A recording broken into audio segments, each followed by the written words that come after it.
One last thing. The biggest scam they have, the biggest con, is not just the appropriations process and how they fund it. It's the Federal Reserve. Okay?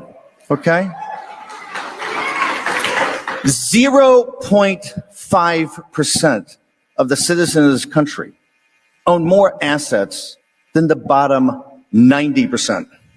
That's all happened over the last 10 years since 2008.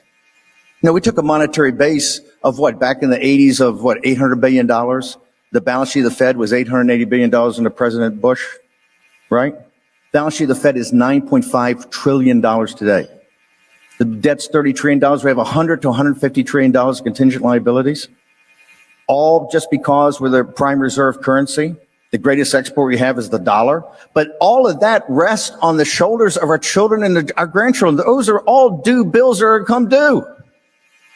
All we've done is we've just cranked everything up. That's why they're talking about these ridiculous, insane bills of trillions of dollars, because the Federal Reserve will print the money.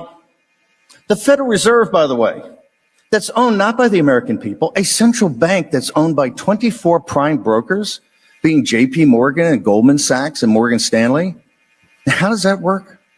And governors that kind of selected, but 12 years.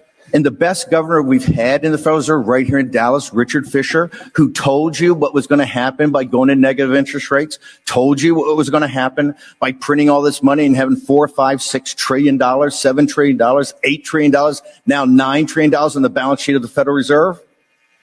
It's going to cause, you talk inequality, it's not a $15 minimum wage, that's tip money.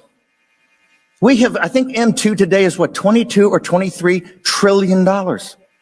That's how the administrative state pays for itself. We don't need to audit the Fed. We need to end the Federal Reserve. The Federal Reserve has usurped its power and the power of the American people and our elected representatives.